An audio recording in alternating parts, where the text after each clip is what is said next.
നമസ്കാരം. ഫണ്ട് 36 പുതിയ അധ്യായത്തിലേക്ക് സ്വാഗതം. ഞാൻ പ്രൊഫസർ അനൂപ് മാത്യു. ഇന്നത്തെ നമ്മുടെ വിഷയം എന്ന് പറയുന്നത് മനു മനേക് എന്ന് പറയുന്ന ഇന്ത്യക്കാരനായിട്ടുള്ള ഒരു ബെയർ കാർട്ടലിന്റെ നേതൃത്വം വഹിച്ചിരുന്ന ഒരാളെ കുറിച്ചാണ്.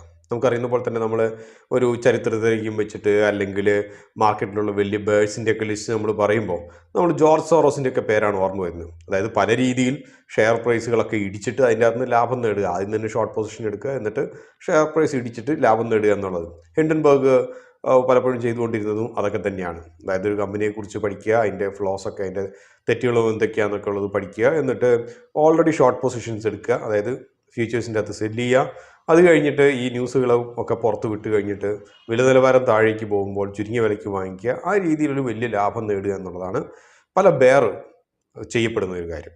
അപ്പം ഇങ്ങനെയുള്ള ഒരു ഇന്ത്യയിൽ വളരെ കാലം മുമ്പ്, അതായത് 70കളിലും 80കളിലെ ആദ്യകാലങ്ങളിലൊക്കെ നിലനിർന്ന ഒരു ബെയർ, അതാണ് മനു മനേക് എന്ന് പറയുന്നത്. അപ്പോൾ ഇദ്ദേഹത്തെ കുറിച്ചുള്ള വലിയ ഡാറ്റയൊന്നും നമുക്ക് അവൈലബിൾ അല്ല. മറ്റൊന്നും കൊണ്ടല്ല, അദ്ദേഹത്തിൻ്റെ സതീർത്ഥരായിരുന്നതോ അല്ലെങ്കിൽ അതേ കാലങ്ങളിൽ ഉണ്ടായിരുന്ന രാധാകൃഷ്ണൻ ദമാനി, ജുഞ്ചംവാല, ഇവരെല്ലാവരും പിൽക്കാലങ്ങളിൽ വാല്യൂ ഇൻവെസ്റ്റ്മെൻറ്റിൻ്റെ ഗുരുക്കന്മാരായിട്ട് പുറത്തു വന്ന് വലിയ പ്രചാരണമൊക്കെ നടത്തി. പക്ഷേ ഇദ്ദേഹം അങ്ങോട്ട് ഒതുങ്ങിപ്പോയി. മീഡിയയിലോ ന്യൂസിലോ ഒന്നും വരാൻ താല്പര്യമൊന്നും കാണിച്ചില്ല. രാംദേവ് അഗർവാളിനെ പോലെയൊക്കെ ഉള്ളവരൊക്കെ ആണെങ്കിൽ ഇപ്പം അപ്പസ്തോല വേഷം അണിഞ്ഞിട്ടാണ് പുറത്തു വരുന്നത്. പക്ഷേ ഇവരെല്ലാവരും ഒരേപോലെ ഒരേ തൂവൽ പക്ഷികളായിരുന്നു ആ കാലത്ത് എന്നുള്ളത് നമുക്ക് മറക്കാൻ കഴിയില്ല. അപ്പോൾ എങ്ങനെയാണ് ഇദ്ദേഹത്തിൻ്റെ ഓപ്പറേഷൻസ് ഉണ്ടായിരുന്നത്, എങ്ങനെയാണ് സ്റ്റോക്കിൻ്റെ വില ഇടിച്ചുകൊണ്ടിരുന്നത് എന്നൊക്കെയുള്ളത് പിൽക്കാലങ്ങളിൽ പിന്നെ പറഞ്ഞു കേട്ടുള്ള കാര്യങ്ങളാണ്. അപ്പോൾ ഇത് നമുക്ക് കുറച്ച് അറിഞ്ഞിരിക്കുന്നത് നല്ലതാണ്. കാരണം എന്തുകൊണ്ടെന്ന് വെച്ച് കഴിഞ്ഞാൽ നമ്മൾ ഇന്ന് കാണുന്ന ഈ ഒരു റെഗുലേറ്റഡ് മാർക്കറ്റ്, അതായത് ഇത്രയധികം നിയമങ്ങളും ഇത്രയധികം റെഗുലേഷൻസും വന്ന ഈ ഒരു മാർക്കറ്റ് നമുക്ക് എത്രമാത്രം അനുഗ്രഹീതമാണെന്നുള്ളത് അന്നത്തെ കാര്യങ്ങൾ വെച്ച് നോക്കുമ്പോൾ നമുക്ക് മനസ്സിലാവും. കാരണം ഇട്ടപണം ഇതുപോലുള്ളവർ 2-3 പേരുണ്ടെങ്കിൽ കയ്യിൽ നിന്നും മൊത്തം വലിച്ചു പോകാൻ വേണ്ടി കുറച്ച് ദിവസങ്ങൾ മാത്രം മതി, നമ്മളുടേതോ അല്ലെങ്കിൽ കമ്പനികളുടേതോ അല്ലാത്ത കുറ്റത്തിൻ്റെ മുകളിൽ. അപ്പോൾ നമുക്ക് മനു മനേകിനെ കുറിച്ച് പറയാം. അദ്ദേഹം 1940കളിലാണ് ജനനം. കൃത്യമായിട്ടുള്ളത് എന്താണെന്നുള്ളതിനെക്കുറിച്ച് വലിയ അറിവുകളൊന്നുമില്ല. അദ്ദേഹത്തിൻ്റെ ഗ്രാജുവേഷൻ കഴിഞ്ഞിട്ട് വിദ്യാഭ്യാസത്തിന് ശേഷം മുംബൈയിൽ വന്ന് തമ്പടിച്ചു. Stock market, Bombay stock exchange ആയിരുന്നു അന്ന് ആദ്യം ഉണ്ടായിരുന്നത്. അപ്പം സ്റ്റോക്ക് എക്സ്ചേഞ്ചിൽ വന്നിട്ട് സ്റ്റോക്ക് എക്സ്ചേഞ്ചിൻ്റെ പരിസരങ്ങളിലൊക്കെ വന്ന് ഈ സ്റ്റോക്ക് മാർക്കറ്റ് എങ്ങനെയാണ് പ്രവർത്തിക്കുന്നതെന്നുള്ളതും അവിടെ നടക്കുന്ന ഒരു ഇൻ ആൻഡ് ഔട്ട്സ് ഒക്കെ പഠിക്കാൻ വേണ്ടിയിട്ടൊക്കെ ഇരുന്നു. കുറച്ചു കാലം ഒബ്സർവ് ചെയ്തു, കുറച്ച് വർഷങ്ങൾ ഒബ്സർവ് ഒക്കെ ചെയ്ത് പഠിച്ചതിന് ശേഷം പെട്ടെന്ന് പണം ഉണ്ടാക്കുന്നത് എങ്ങനെയാണെന്നുള്ളതിനെക്കുറിച്ച് അദ്ദേഹം സ്വന്തമായ രീതിയിൽ കുറച്ച് റിസർച്ചൊക്കെ നടത്തി. അങ്ങനെയാണ് അദ്ദേഹം ഒരു വലിയൊരു ബെയറായിട്ട് വളർന്നു വന്നത്. നമുക്ക് ഇന്നത്തെ കാലത്തൊക്കെയാണ് നമ്മൾ ഷോർട്ട് സെല്ലറായിട്ട് വളർന്നു വന്നു എന്ന് പറയാം. അന്നത്തെ കാലത്ത് ഡെറിവേറ്റീവ്സ്, അതായത് ഫ്യൂച്ചേഴ്സ് ആൻഡ് ഓപ്ഷൻസ് ഒന്നും ഇല്ലാത്തത് കൊണ്ട് നമുക്ക് അങ്ങനെ പറയാൻ കഴിയില്ല.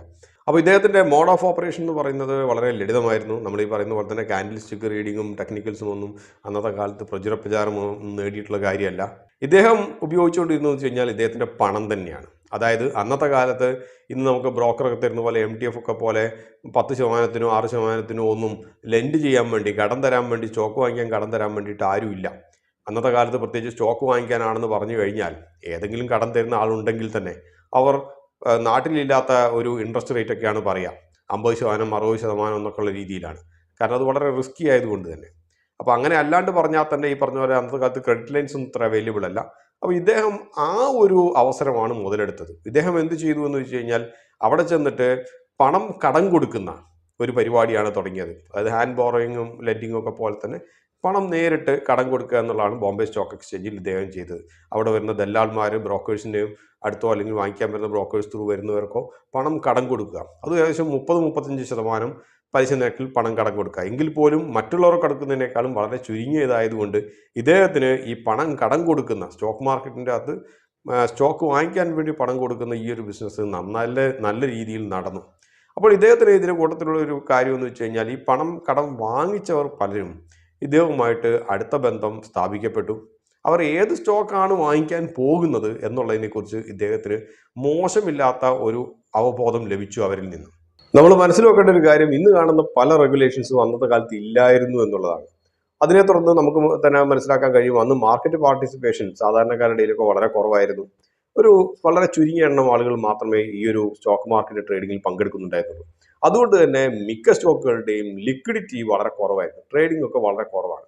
അപ്പോൾ ഇദ്ദേഹത്തിന് ഈ പറഞ്ഞ പോലെ കുറേ പേരൊക്കെ വാങ്ങിക്കാൻ പോകുന്നു, ഒരു പ്രത്യേക സ്റ്റോക്ക് വാങ്ങിക്കാൻ പോകുന്നു എന്നുള്ള അറിവ്, അത് തന്നെ ഒരു വലിയൊരു ഇൻഫർമേഷൻ ആയിരുന്നു അന്നത്തെ കാലത്ത്.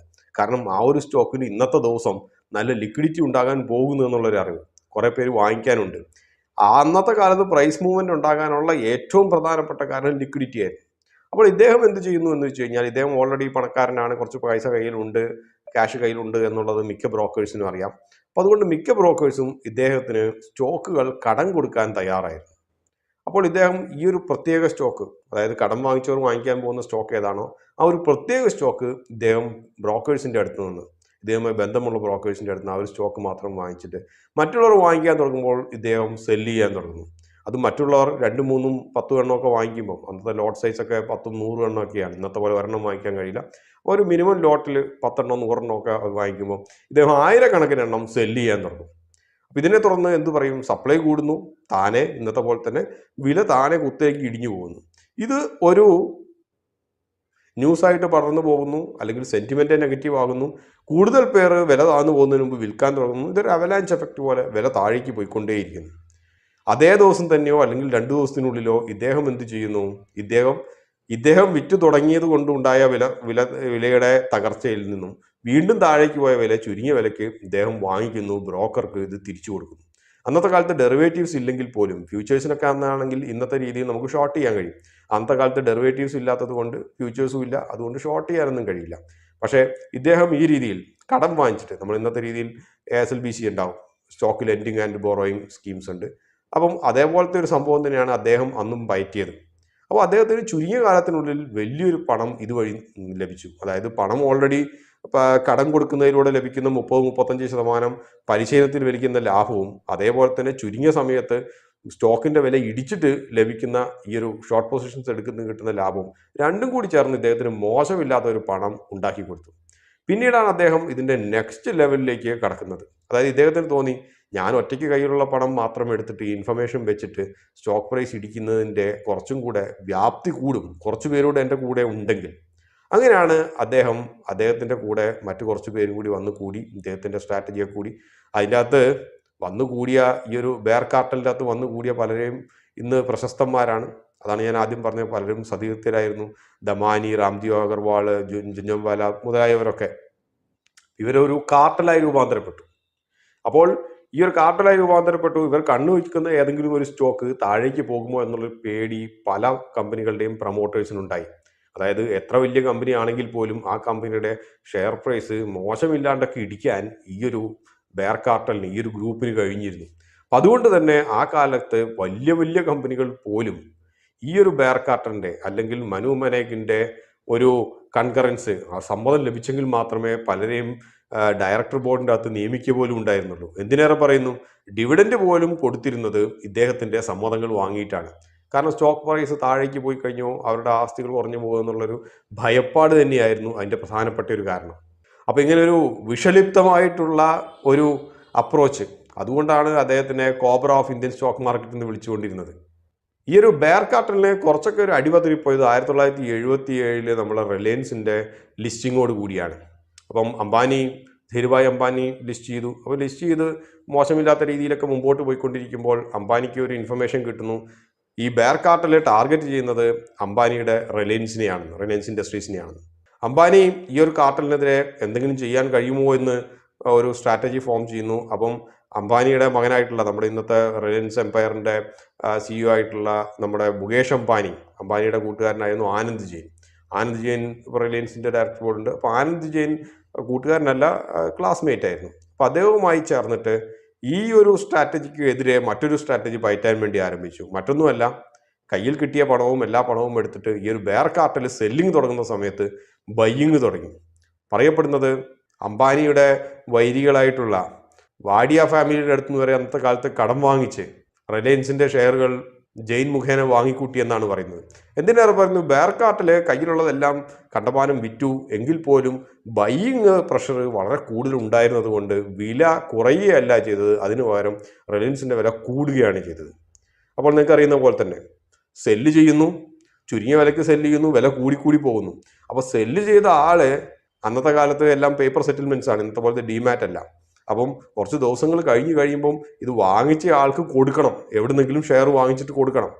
അതായത് ചുരുങ്ങിയ വിലയ്ക്ക് സെല്ല് ചെയ്തത് എങ്ങനെയെങ്കിലും ഏതെങ്കിലും വലിയ വിലയ്ക്ക് വാങ്ങിച്ചത് സെറ്റിൽ ചെയ്യേണ്ട ബാധ്യത ഈ ഒരു ബെയർ കാർട്ടലിൻ്റെ തലയിൽ വന്നുപെട്ടു. ഈ ഒരു ഇൻസിഡന്റ് മോശമില്ലാത്ത ഒരു നഷ്ടം ഈ ഒരു ബെയർ കാർട്ടലിലുള്ള എല്ലാവർക്കും സംഭവിച്ചു. അതുവരെ ഉണ്ടാക്കിയതിൻ്റെയോ അല്ലെങ്കിൽ അത്രയൊക്കെ തന്നെ മോശമില്ലാത്ത വലിയൊരു നഷ്ടം ഈ ഒരു ഒറ്റ ട്രേഡ്, ഈ ഒരു ഒറ്റ കമ്പനിയുടെ ട്രേഡിങ്ങിലൂടെ തന്നെ നഷ്ടം സംഭവിച്ചു. ഇങ്ങനെ നഷ്ടം സംഭവിച്ചപ്പോൾ പറഞ്ഞ ഒരു കാര്യമെന്ന് വെച്ച് കഴിഞ്ഞാൽ, ഈ ബെയർ കാർട്ടലിൽ തന്നെയുള്ള പലർക്കും മനുവിൻ്റെ മുകളിലുള്ള വിശ്വാസം പതുക്കെ പതുക്കെ നഷ്ടപ്പെടാൻ തുടങ്ങി. പോരാത്തതിന് ആ കാലത്താണ് ഹർഷത് മേത്ത ഉദയം ചെയ്യുന്നത്. ഹർഷത് മേത്തയ്ക്ക് ഉണ്ടായിരുന്ന ഒരു ഇംപ്രഷൻ എന്ന് വെച്ച് കഴിഞ്ഞാൽ എൻഡ്ലെസ് മണി എന്നാണ്. അപ്പം അദ്ദേഹം പൈസ എങ്ങനെയാണ് ഉണ്ടാക്കിയെന്നൊക്കെ ഉള്ളത് നമുക്ക് എല്ലാവർക്കും അറിയാവുന്ന കാര്യമാണ്. അദ്ദേഹം ബാങ്കുകളിൽ നിന്നുമൊക്കെ തട്ടിച്ചും വെട്ടിച്ചും ഒക്കെ പല രീതിയിൽ ഡോക്യുമെന്റേഷനും ഫോർജിങ്ങും ഒക്കെ നടത്തിയിട്ടാണെന്നുള്ളത് അറിയാം. പക്ഷെ എങ്കിൽ പോലും ഇതേപോലെ എങ്ങനെയും ഫണ്ട് കൊണ്ടുവരാനുള്ളൊരു കഴിവ് ഹർഷത് മേത്തയ്ക്ക് ഉണ്ട് എന്നുള്ളതും, അതേപോലെ തന്നെ ഒരു ബുള്ളാണെന്നുള്ളൊരു ഫീലിംഗും ഉണ്ടാക്കിയെടുത്തു. ഈ പറഞ്ഞ മനു മനേക്ക് ലീഡ് ചെയ്യുന്ന ബെയർ കാർട്ടലിനേക്കാളും ശക്തിമത്താണ് ഹർഷത് മേത്തയുടെ ബുൾ കാർട്ടൽ എന്നുള്ളൊരു തോന്നൽ വന്നു. അതോടുകൂടിയിട്ട് മനു മനേക്കിന്റെ പിന്നിൽ നിന്നിരുന്ന കാർട്ടലിലുള്ള പലരും അവിടെ നിന്ന് ആ ഒരു സീൻ അങ്ങോട്ട് ഉപേക്ഷിച്ചിട്ട് വാല്യൂ ഇൻവെസ്റ്റ്മെന്റ് എന്ന് പറയുന്ന ഒരു ഫിലോസഫിയിലേക്ക് തിരിഞ്ഞു. നമുക്കറിയുന്ന പോലെ തന്നെ ദമാനി ആകട്ടെ, ജുഞ്ചൻപാലി ആകട്ടെ, രാംജി അഗർവാൾ ആകട്ടെ, ഇവരൊക്കെ വാല്യൂ ഇൻവെസ്റ്റ്മെന്റിന്റെ വലിയ വക്താക്കളായിട്ട് പിൽക്കാലത്ത് രൂപാന്തരപ്പെട്ടത് ഈ പറഞ്ഞ ഒരു ഇടി കിട്ടിയത് കൊണ്ട് മാത്രമാണ്. ഇല്ലെങ്കിൽ ഇതേപോലത്തെ ചെറിയ ചെറിയ തട്ടിപ്പ് വെട്ടിപ്പ് വ്യവസായങ്ങളൊക്കെ ആയിട്ട് ഇവരിപ്പോഴും നടക്കുന്നുണ്ടായിരുന്നിരിക്കാം. ഈ റിലയൻസിന്റെ കേസിന്റെ അകത്ത് ഹർഷത് മേത്തയും കൂടി ഉൾപ്പെട്ടിരുന്നു എന്നുള്ള രസകരമായിട്ടുള്ളൊരു കാര്യമാണ്. ജെയിൻ മാത്രമല്ല വാങ്ങിച്ചു കൂട്ടിയത്, ഹർഷത് മേത്തയും ഈ പറഞ്ഞ പോലെ അദ്ദേഹത്തിന് ഒരിക്കലും പറ്റാത്ത ധനസ്രോതസ് ഉപയോഗിച്ച് റിലയൻസിന്റെ ഷെയറുകൾ വാങ്ങിച്ചു കൂട്ടാൻ തുടങ്ങി. ഇത് രണ്ടും കൂടി ചേർന്നിട്ടാണ് ബെയർ കാർട്ടൽ ഏകദേശം തകർന്ന് തരിപ്പണമാകാനുള്ള ഒരു പ്രധാനപ്പെട്ട കാരണം. അപ്പം ഈ പറഞ്ഞ എല്ലാവരും ബാക്കിയുള്ളവർ, മനു ഒഴികെ ബാക്കി എല്ലാവരും വഴി പിരിഞ്ഞ് പല വഴിക്ക് പോയി വാല്യൂ ഇൻവെസ്റ്റ്മെന്റിന്റെ ആളായി. മനു മെയിൻ സ്ട്രീമിലേക്ക് വരാൻ കൂട്ടാക്കിയില്ല. അദ്ദേഹം താരതമ്യേന അജ്ഞാതനായിട്ട് തന്നെ തുടർന്നു. അദ്ദേഹത്തിൻ്റെ ശരിക്കുള്ള കാലാനുസൃതമായിട്ടുള്ള ഫോട്ടോഗ്രാഫ്സ് പോലും പബ്ലിക് ഡൊമൈനിൽ പലപ്പോഴും അവൈലബിൾ അല്ല. ഒരു ലോ പ്രൊഫൈലിൽ തുടരുന്നു. ആർക്കും കാര്യമായിട്ടൊരു പിടിതരാതെയോ അല്ലെങ്കിൽ മീഡിയയുടെ പിടിയിൽപ്പെടാണ്ടോ ഒക്കെ ആയിട്ട് ഇങ്ങനെ ഇരിക്കുന്നു. ഇദ്ദേഹത്തെക്കുറിച്ച് വളരെയധികം ഡോക്യുമെൻ്ററീസ് ഒക്കെ പല പല സീരീസിൻ്റെ അകത്തൊക്കെ വന്നിട്ടുണ്ട്. അദ്ദേഹത്തിൻ്റെ സതീർത്ഥരായിട്ടുള്ള ആരും അദ്ദേഹത്തെക്കുറിച്ചോ യഥാർത്ഥത്തിൽ എന്തൊക്കെയാണ് സംഭവിച്ചതിനെക്കുറിച്ചോ കാര്യമായിട്ടൊന്നും പുറത്ത് പറഞ്ഞിട്ടുമില്ല. അപ്പോൾ ഇതേപോലെയുള്ള നമുക്കും നമ്മുടേതായിട്ടുള്ള ഒരു ബെയറൊക്കെ ഉണ്ടായിരുന്നു. ജോർജ് സോറോസ് മാത്രമല്ല, ഇപ്പോൾ നമുക്ക് മനസ്സിലാകും നമ്മൾ എത്രത്തോളം അനുഗ്രഹീതമായിട്ടുള്ള ഒരു റെഗുലേറ്റഡ് ആയിട്ടുള്ള ഒരു സ്റ്റോക്ക് മാർക്കറ്റ് എക്കോസിസ്റ്റത്തിനാണ് നമ്മൾ ഡീൽ ചെയ്യുന്നതെന്ന്. ഇപ്പോഴും മുഴുവനായിട്ടും ഫുൾ പ്രൂഫ് ആണെന്നുള്ളത് പറയുന്നില്ല. പക്ഷെ എങ്കിൽ പോലും ഈ പറഞ്ഞ അനുഭവങ്ങളൊക്കെ വരുമ്പോഴാണ് സിസ്റ്റം കൂടുതൽ റിഫൈൻഡ് ആകുന്നതും റെഗുലേറ്റഡ് ആയി മാറുന്നതും. അപ്പോൾ ഈ ഒരു വീഡിയോ എല്ലാവരുടെയും ഒരു പൊതു അറിവിലേക്ക് വേണ്ടിയിട്ട് മാത്രം ചെയ്തതാണ്. കാരണം ഹർഷത് മേത്തയെ കുറിച്ച് എല്ലാവർക്കും അറിയാം, പക്ഷേ മനുവിനെ കുറിച്ച് വളരെ കുറച്ച് പേർക്ക് മാത്രമേ അറിയുള്ളൂ. അപ്പോൾ ഇതോട് ഈ ഒരു അധ്യായം ഇവിടെ അവസാനിക്കുകയാണ്. മറ്റൊരു അധ്യായം വീണ്ടും കാണാൻ വരെ.